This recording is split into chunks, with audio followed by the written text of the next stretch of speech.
Some harsh penalties for Seaworld this morning. Some 6 months after the death of a killer whale trainer, a new report blasts the company saying it has not done enough to protect its employees.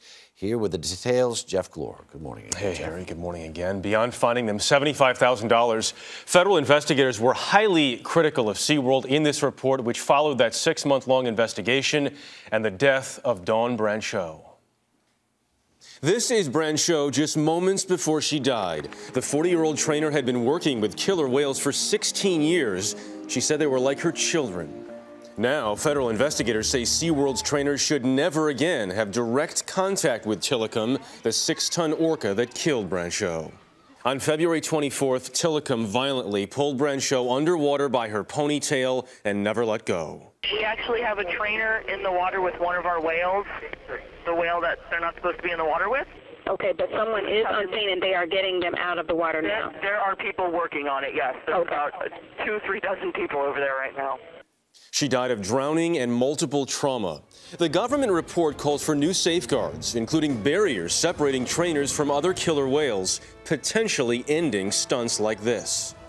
For them to make this blanket statement across the board for all the whales, I think is ludicrous. OSHA cited Seaworld for 3 violations, including willful disregard for safety, saying through a spokesperson it required its employees to work within pool walls, on ledges and on shelves where they were subject to dangerous behavior. We don't think it goes far enough. In fact, there really is no way to mitigate or prevent the risk associated with interacting with orcas in very confined spaces. Seaworld has not allowed trainers in tanks with orcas since Brancheau's death and defends its practice, saying the safety of our guests and employees and the welfare of our animals are core values. These animals are used to that contact. They are used to being with their trainers. For them to take that away from the animals is criminal.